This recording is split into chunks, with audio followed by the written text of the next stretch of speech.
সবেমাত্র মাধ্যমিক পরীক্ষা শেষ হলো। মাধ্যমিক পরীক্ষা শেষ হওয়া মাত্রই সমস্ত ছাত্রছাত্রীদের একটি প্রশ্ন বা বেশ কিছু প্রশ্ন তোমাদের মনের মধ্যে কিন্তু ঘোরাফেরা করছে। বেশিরভাগেরই মনে একটাই প্রশ্ন বেশি করে ঘোরাফেরা করছে, সেটি হলো মাধ্যমিকের রেজাল্ট কবে বের হবে।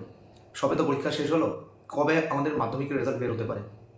তার সাথে আরও কিছু প্রশ্ন তোমাদের মনে ঘোরাফেরা করছে আমি জানি, যেমন ঠিক কত পেলে পাস, অর্থাৎ যাদের পরীক্ষা খুব খারাপ হয়েছে তোমরা কত পেলে পাস করবে, অনেকে এই চিন্তাতেও রয়েছে।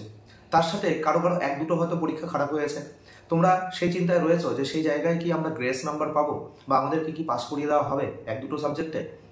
অথবা যারা ভালো পরীক্ষা দিয়েছো তাদের মনে একটি প্রশ্ন যে কত পার্সেন্ট নম্বর পেলে আমরা স্কলারশিপের যে বিভিন্ন অ্যাপ্লাইগুলো সেগুলো করতে পারবো বা স্কলারশিপ থেকে আমরা টাকা পাবো। এছাড়া কেউ কেউ তোমরা অনেকের মনে প্রশ্ন রয়েছে যে এই বছর তো বলে নাকি সবাইকে পাস করিয়ে দেবে, এমন কথাও ঘোরাফেরা করছে। তো এই প্রশ্নগুলো তোমাদের মাথায় কিন্তু ঘোরাফেরা করছে নিশ্চিতভাবে। তার সাথে আরও অনেকেই চিন্তিত রয়েছে যে আমরা মাধ্যমিকের রেজাল্টের পরে কোন স্ট্রিম নিয়ে পড়বো, আর্টস নিয়ে, সায়েন্স নিয়ে না কমার্স নিয়ে, কী নিয়ে পড়বো, এই নিয়ে তোমাদের কিন্তু সকলের মনে একটা প্রশ্ন। তো বিভিন্ন প্রশ্নগুলোর আজকে উত্তর এই ভিডিওতে কিন্তু আমরা দেওয়ার চেষ্টা করব। অবশ্যই সেই ভিডিওতে তোমরা কিন্তু এই প্রশ্নগুলোর উত্তর বেশ তোমরা পেয়ে যাবে, এক এক করে সমস্ত প্রশ্নের উত্তর তোমাদের দেওয়া হবে। তো তার আগে বলে রাখি, ভিডিওটি ভালো লাগলে অবশ্যই লাইক করবে এবং বন্ধুদের মধ্যে শেয়ার করে নেবে। তার সাথে যারা এই চ্যানেলে নতুন এসেছো অবশ্যই তোমরা চ্যানেলটিকে সাবস্ক্রাইব করবে এবং বেল আইকনটিকে প্রেস করে রাখবে। তো চলো তোমাদের প্রশ্নের যে এক এক করে প্রশ্নগুলো রয়েছে সেই প্রশ্নগুলোর উত্তর দেওয়ার চেষ্টা করছি। সবার প্রথমে যে তোমাদের সকলের মনে একটাই প্রশ্ন যে মাধ্যমিক তো পরীক্ষা হয়ে গেল, কিন্তু রেজাল্ট কবে বের হবে? আর কয়েকদিন পরে রেজাল্ট, 1 মাস পরে, 2 মাস পরে, কতদিন পরে রেজাল্ট?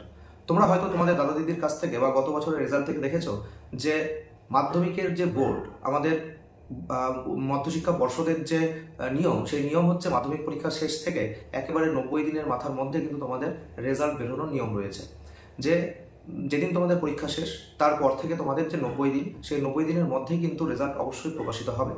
তো সেই হিসেব করলে দেখা যায় যে মে মাসের 15 থেকে 20 তারিখের মধ্যেই কিন্তু তোমাদের রেজাল্ট বেরোনোর একটা সম্ভাবনা রয়েছে। কিন্তু তার তারিখ আগে থেকে কেউই বলবে না বা পর্ষদ থেকেও সেটা কিন্তু ঘোষণা করা হয় না। নির্দিষ্টভাবে কেউ কোনো ডেট এখনো পর্যন্ত দিতে পারবে না। যদি আমরা একটা পূর্ব নির্ধারিত দেখতে পারি বা আগের বছরগুলো থেকে, পূর্ব বছরগুলো থেকে আমরা দেখি, সেখান থেকে আমরা কিন্তু ক্যালকুলেট একটা করতে পারি যে মে মাসের 15 থেকে 20 তারিখের মধ্যে তোমাদের মাধ্যমিক 2025-এর কিন্তু রেজাল্ট বেরিয়ে যাবে। তো এই হিসেবে তোমরা চললে অবশ্যই মে মাসে তোমরা রেজাল্ট পেয়ে যাবে হাতে। তাই একটা দীর্ঘ সময় ছুটি রয়েছে। এরপরে তোমাদের মনে আরও কিছু প্রশ্ন রয়েছে, যেমন যে এবছরে কি সকলকে পাস করিয়ে দেওয়া হবে? তো এটা কিন্তু একেবারে ভুল ধারণা যে তুমি যদি কিছুই না লেখো খাতায় তাহলে কিন্তু অবশ্যই পাস করানো হবে না। তোমাকে ন্যূনতম 15 নম্বর পেতেই হবে লিখিত পরীক্ষায়। যেহেতু তোমাকে প্রজেক্টের নম্বর 10 হয়তো বেশিরভাগ স্কুলেই দেওয়া হবে, তাই ন্যূনতম 15 করে তোমাকে প্রত্যেকটা সাবজেক্টে কিন্তু লিখিততে পেতেই হবে। সাদা খাতা জমা দিলে অবশ্যই তুমি কিন্তু পাস করবে না, তার জন্য অবশ্যই তোমাকে 15 নম্বর তুলতেই হবে। তো এই কথাগুলো একেবারেই ভুল যে সকলকেই পাস করে দেওয়া হবে। এরপরের যে প্রশ্ন যে তোমাদের যে ঠিক কত পেলে তাহলে পাস, আমরা সবাই জানি যে 25%, 100-তে 25 পেলেই কিন্তু তোমরা পাস। তার জন্য 10 নম্বর তোমাদের প্রজেক্ট অবশ্যই নিজের নিজের স্কুল থেকে দিয়ে দেয় বেশিরভাগ ক্ষেত্রে। এবার লিখিততে তোমরা যদি 15 পাও, অর্থাৎ 15 আর 10 25, প্রত্যেকটা সাবজেক্টে 25 করে পেলে তোমরা কিন্তু অবশ্যই পাস করবে। অর্থাৎ সর্বমোট 175 নম্বর পেলেই তোমরা কিন্তু পাস করবে। তো এই ব্যাপার নয় যে 175 পেলেই আমি পাস, 180 190 পেলেও তুমি কিন্তু ফেল হতে পারো যদি কোনো একটা বা দুটো সাবজেক্টে তোমাদের 25-এর কম থাকে, সেক্ষেত্রে তোমরা কিন্তু ফেল হয়ে যাবে। তোমাদের তার জন্য প্রত্যেক সাবজেক্টে কমপক্ষে 25% করে মার্ক কিন্তু লাগবেই, প্রত্যেকটি সাবজেক্টে, 60টি সাবজেক্টেই। এরপরে তোমাদের কিছু কিছু ছাত্র রয়েছে বা ছাত্রছাত্রী রয়েছে যাদের কিন্তু হয়তো 4টে বা 5টা বা 6টা পরীক্ষা খুব ভালো হয়েছে, কিন্তু 1টি বা 2টো পরীক্ষা খুব খারাপভাবে হয়েছে বা ভালোভাবে তোমরা উত্তর করে আসতে পারোনি। এতে তোমরা দেখতে পাচ্ছ যে আমাদের হয়তো 12 বা 13 এরকম উঠবে, কিন্তু 15 হয়তো কিছুতেই উঠছে না। তাহলে কি আমি সেই সাবজেক্টে ফেল করে যাব? তাহলে তোমাদের বলে রাখি যে বোর্ডের কোনো লিখিত নিয়ম কিন্তু নেই বা লিখিত কোনো ইনস্ট্রাকশন দেওয়া নেই যে তোমাকে পাস করিয়ে দেওয়া হবে।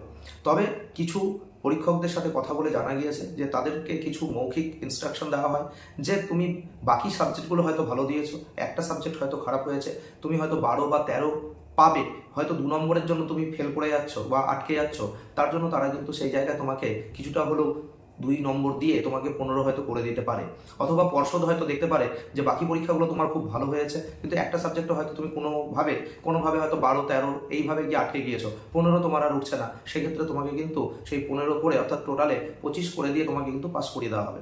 তো এইরকম কিন্তু দেখা গিয়েছে যে পূর্ববর্তী বছরগুলোতেও আমরা দেখেছি যে এইরকম কিছু কিছু নাম্বার দিয়ে বেশ কিছু ছাত্রকে 25 পাইয়ে কিন্তু তুলে দেওয়া হয়েছে পরবর্তী ক্লাসে। তো এই জন্য তোমাদের অনেকের চিন্তা করার কোনো কারণ নেই। যদি তোমাদের 5-6টি পরীক্ষা খুব ভালো হয়েছে, একটি পরীক্ষায় যদি কোনো রকমে ওই 12-13 যদি লিখিততে পেয়ে থাকো, তাহলে অবশ্যই তোমাদের কিন্তু সেই জায়গায় 15 করে দেওয়া হবে। এবারে স্কলারশিপের বিষয়ে তোমাদের অনেকের মনে প্রশ্ন রয়েছে যে কত পার্সেন্ট পেলে আমরা স্কলারশিপ পাবো। তোমরা মাথায় রাখবে যে 60% পেলে, টোটাল ওভারঅল যদি তোমরা 60% নাম্বার পাও, তাহলে কিন্তু তোমরা বিভিন্ন স্কলারশিপগুলো যে তোমাদের চালু হবে সেগুলোতে তোমরা অ্যাপ্লাই করতে পারবে। অর্থাৎ 60টি সাবজেক্টে কমপক্ষে 7 সাইটে 420, তোমাদের 700-র মধ্যে 420 নম্বর যদি তোমরা তুলতে পারো, তাহলে তোমরা বিভিন্ন স্কলারশিপে অ্যাপ্লাই করতে পারবে। তো এই হচ্ছে তোমাদের এইটুকু প্রশ্ন। এবং তার সাথে আরেকটি প্রশ্ন যেটি তোমাদের মনে অনেকের এখন থেকেই ঘোরাফেরা করছে যে আমরা কি সায়েন্স নেব না আর্টস নেব না কমার্স নেব, কোন স্ট্রিমটি নিলে আমাদের ভালো হবে, কারণ আমরা অনেক বিষয় অনেক সাবজেক্ট রয়েছে যে সাবজেক্টগুলোর সাথে ভালো করে পরিচিত নই। এগুলো কিন্তু তোমাদের সমস্ত নিজস্ব মতামত, নিজস্ব দৃষ্টিভঙ্গির উপরে নির্ভর করবে যে তোমরা কে কোন সাবজেক্ট নেবে, কোন স্ট্রিমে তোমরা ভর্তি হবে। এটা কিন্তু আগে থেকেই তোমাদেরকে প্রিপেয়ার হতে হবে যে আমরা কোন স্ট্রিমটা নিতে পারি। আমরা সায়েন্স পছন্দ হলে সায়েন্স নিতে পারি, আর্টস পছন্দ হলে আর্টস নিতে পারি, এবং সেটা কিন্তু তোমাদের ভালো মতো তোমাদের নিজেরাই বলতে পারবে যে আমরা কোন স্ট্রিমটা নিতে পারবো, এবং অবশ্যই তোমাদের রেজাল্টের উপরে নির্ভর করবে।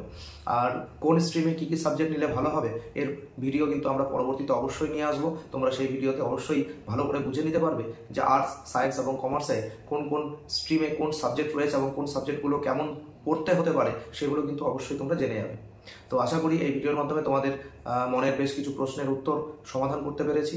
ভিডিওটি ভালো লাগলে অবশ্যই কিন্তু বন্ধুদের মধ্যে শেয়ার করবে। ধন্যবাদ।